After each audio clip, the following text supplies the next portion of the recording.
I could tell you the same things your crackhead mama did is the same things mine did. Yeah.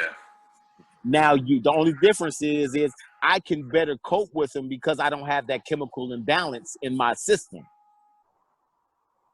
So I could deal with it mentally better than you because you have that in your system, but you still have the same emotions that I have.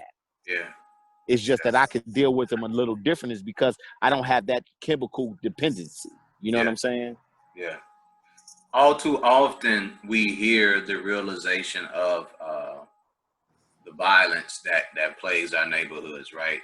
You said it. I've interviewed other people who have said it. We just know people, right, in general, who know someone who's been killed right in front of us. I've seen it.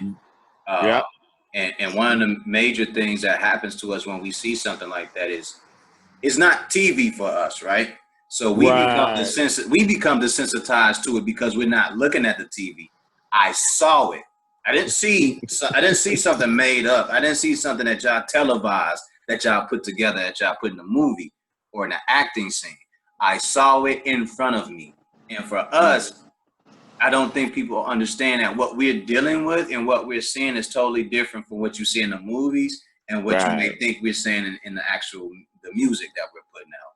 And because of that, I think that we do suffer from a sort of a PTSD, if you will, because of the things that we are seeing, all the gunshots, all the violence. We're seeing it every day. And because we're seeing it, we're acting. That's the other part of us acting out and being uncontrollable at the same time. Is that something that you would agree with? You can't hear me. Yeah, I got you. I hear you. Okay. Is that something that you would agree with? Yes, totally, brother. Totally. That's the problem. Yeah. Yeah. That is the problem, brother. And often there aren't enough programs given to us when we're asking for them to alleviate the situation. What's usually done is they give out more drugs and more guns.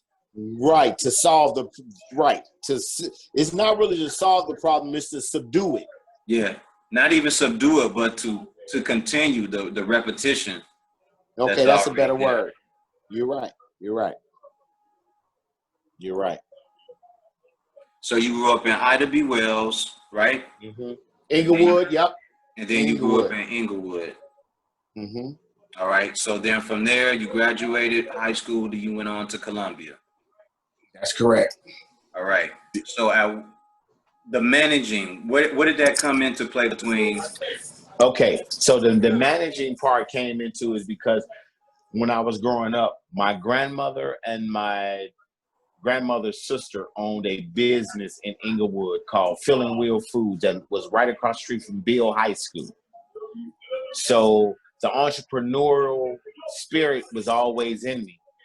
Okay. Because from a child. Okay. So that's where the whole management thing came into play, is because I felt like I could manage a lot of situations. You understand what I'm saying? Okay. So management was like, okay, I can manage a business. I can manage an apartment building. I can manage, so it was like, okay, well, I'm going to do management. Yeah, yeah. You know what I mean? That's just, but then as I got older, I understand and fine tune what was what.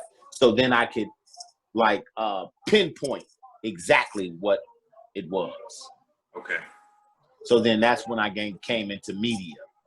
It was like, okay, media is really where I'm at. So that's how I got into the whole entrepreneurial management, thing, because my grandparents and everything owned businesses. Now, but when crack came, now none of them own businesses. All of them are gone. All of them are gone. So talk to me about that. Was it just the business just started folding because of the community? Here's the deal. Now here's the deal. Once you know how we are as Black people. We get a little something. We got found a little privilege. You know what I'm saying? Now you done lost track of the real gold. Yeah. You know what I'm saying? And that's pretty much what happened. My family had a business for 25 years in the Inglewood community, you know, fed the whole community for 25 years. Once the older people got older and started getting diseases and dying off, they didn't teach the younger ones how to do. And then we come along and we about that, but crack had already ate it up. Yeah. So whatever was saying? left at that point in time, y'all just took that and did whatever y'all was gonna deal with it. That's right.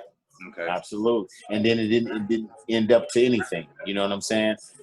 My family, just like I said in Inglewood, we pretty much both sides of my family had 2 grocery stores in Inglewood.